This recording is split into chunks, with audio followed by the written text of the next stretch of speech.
eu, Daniele, acredito muito que a gente consegue ajudar o outro somente depois que nós já conseguimos nos ajudar. Porque é isso que acontece no meu dia a dia. Eu, como terapeuta, é sempre isso que acontece. Sempre acontece em determinados tipos de situações comigo, aonde assim que eu consigo enfrentar e ultrapassar, ressignificar aquelas situações, ou quando eu estou assim quase em fase de conclusão, chegam pacientes novos para mim exatamente com aquele mesmo tipo de problema, porque como eu consegui sair daquilo, eu consigo orientar também outras pessoas, indicar trechos menores para as pessoas percorrerem, né? Não ficar arrastando corrente aí, porque é o que normalmente a gente faz no momento de sofrimento. Todos nós temos a tendência, sim, de nos vitimizar. E não é porque eu já estou nessa área há um certo tempo que eu não me pego fazendo esse tipo de coisa. A gente é ensinado a fazer isso o tempo todo, tá? Mas vamos lá. Vamos falar um pouquinho sobre o poder da mente sobre a sua vida. Muitas pessoas, principalmente na atualidade, estão falando internet afora, no dia a dia, até em muitas dinâmicas de grandes empresas, assim, para os funcionários, para poder empolgar mais os funcionários, falam muito sobre essa questão do poder da mente sobre a nossa vida. Mas como exatamente a gente pode usar isso a nosso favor? Isso é possível, inclusive? Existe mesmo esse poder? Desperta muita curiosidade. E é normal que a gente tenha essa curiosidade, porque é algo relativamente novo para a humanidade. Mas a gente tem que entender que a mente, ela é o centro de todas as nossas experiências, de todos os nossos pensamentos, de todas as nossas emoções, decisões e ações. É na nossa mente que nós fazemos todo o planejamento sobre as nossas metas, sobre o que nós vamos falar para determinada pessoa. A gente costuma planejar até uma briga que a gente vai ter com o cônjuge, com o filho e assim por diante. A gente até faz um script mental aqui dos desaforos que a gente vai falar, a verdade é essa. Mas assim, como que a gente pode usar a mente ao nosso favor? Como a gente pode desenvolver, inclusive, uma mentalidade positiva realmente, né? Que isso se torne uma coisa fácil, que a nossa mente ela rode praticamente sozinha ali, assim como ela está acostumada a rodar aqui, né, os nossos pensamentos, um certo padrão ali, uma linha de pensamentos, que seja meio que no automático. Como que a gente consegue cultivar isso? Uma das formas da gente aproveitar o poder da mente é usar uma visualização criativa.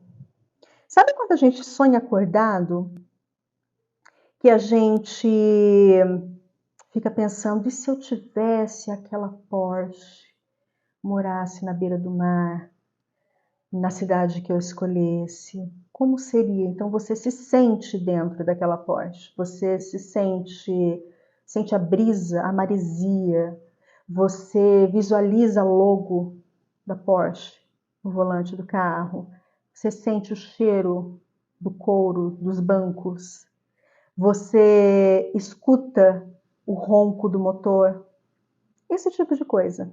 Como seria se eu... Porque algumas pessoas sonham em ter filhos, por exemplo. Como seria se eu tivesse meu bebê aqui agora? Uma mulher que, de repente, tenha problemas para engravidar? Sim, existe muito isso. Como seria se eu tivesse meu bebê aqui agora? Sentir como se já estivesse grávida. Passar a mão na barriga como se já estivesse. Isso é usar o poder criativo da mente. Por quê? Parece balela falando. Mas um fato interessante e neurocientificamente comprovado é que o nosso cérebro ele não sabe o que é realidade e o que não é realidade. Então, por exemplo, se eu sou uma pessoa que eu tenho o costume de ficar assistindo esses telejornais locais, onde só se fala de tragédia, fulano foi assassinado, houve aquele estupro, teve aquela violência, teve tiroteio, o meu sistema, o sistema do meu corpo mesmo, ele vai começar a liberar cortisol. o meu sistema neurológico, ele vai começar a liberar cortisol, adrenalina, noradrenalina. Por quê? Porque você está vendo tudo aquilo e o seu cérebro não sabe que você está vivenciando aquilo. Se você está vendo, o seu cérebro, ele não tem um raciocínio próprio, ele não tem vida própria. A nossa mente, a nossa consciência que tem vida própria. A nossa mente, não. Por isso que a nossa consciência é responsável por tudo que está na nossa mente. Então, eu posso trabalhar a respeito disso, começando a consumir tanto as mídias, como livros, como mídias que eu falo, inclusive filmes, séries, novelas, de mais alto valor. Então, se eu estou sempre consumindo esse tipo de material, automaticamente, com a produção desses neurotransmissores, o meu organismo todo vai entender que eu estou vivenciando aquilo e automaticamente os meus órgãos internos, eles são banhados por esses neurotransmissores e a tendência é que eu me conecte com aquele mesmo tipo, com aquele mesmo tipo de situação é muito mais alta.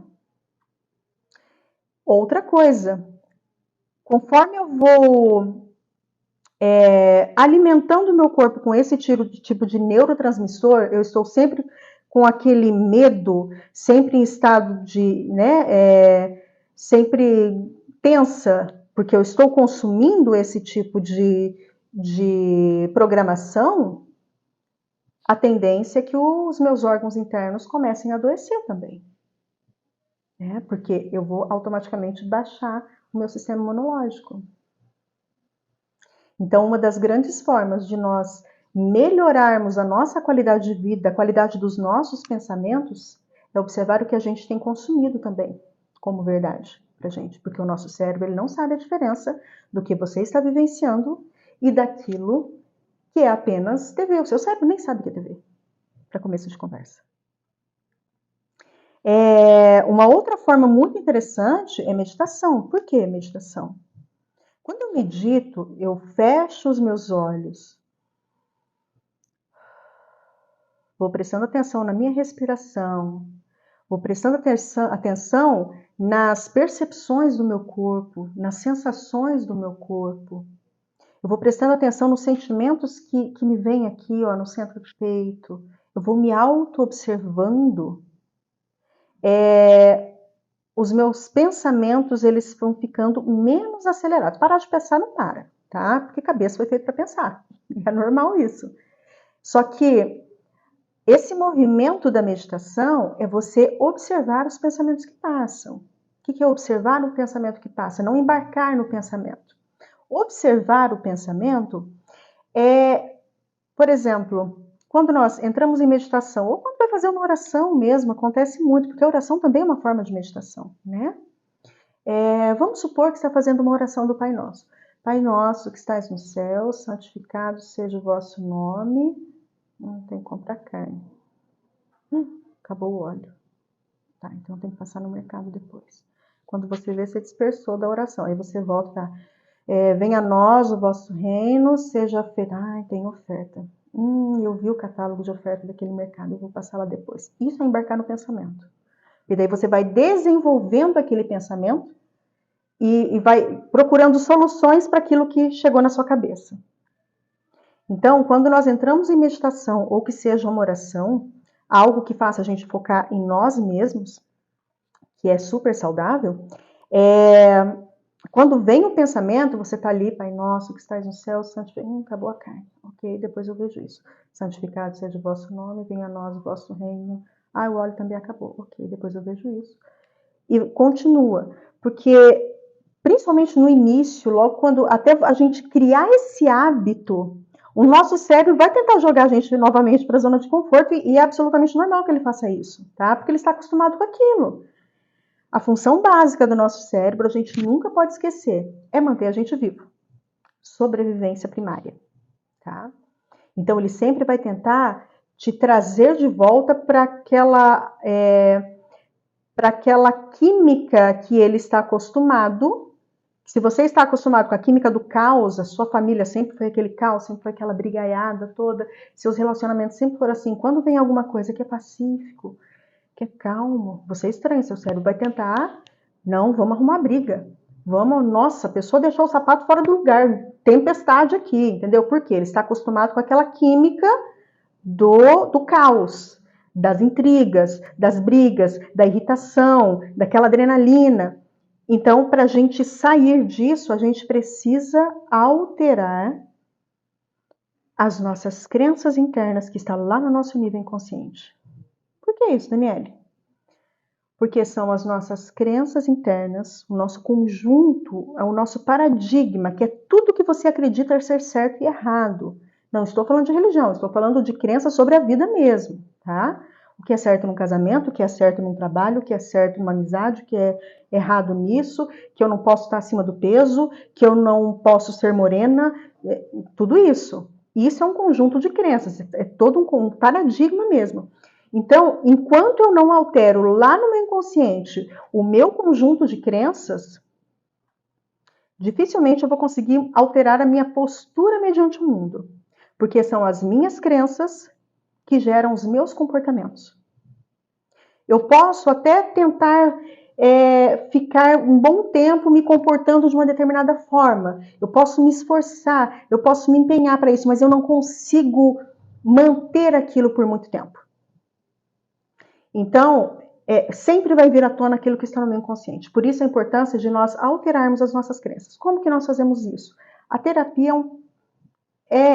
é de prática. Não tem como a gente fugir da terapia. Existem várias formas de terapia. A constelação familiar é uma delas. Tá? Importantíssimo para isso, porque na constelação a gente consegue acessar, inclusive, de onde vêm as nossas crenças, as raízes dela, lá dos nossos antepassados. A gente consegue acessar isso através do campo morfogenético, que inclusive na próxima aula eu citei tanto durante todo o curso que eu dei, que no próximo vídeo eu vou conversar, inclusive, sobre a questão, o que é esse campo morfogenético, tá? Mas é tudo aquilo que nós herdamos, os comportamentos, até de ancestrais que nós nunca vimos, nem sabíamos o nome. A gente acaba reproduzindo, tá? Porque isso afeta diretamente a nossa genética, a forma que está a genética, por isso o morfogenético, tá? Então, a importância de nós alterarmos as nossas crenças internas através das terapias é o que vai gerar uma nova rede neural de pensamentos, um novo padrão de pensamentos, exatamente porque o que gera os nossos pensamentos é o nosso comportamento, as nossas crenças mais profundas, ok?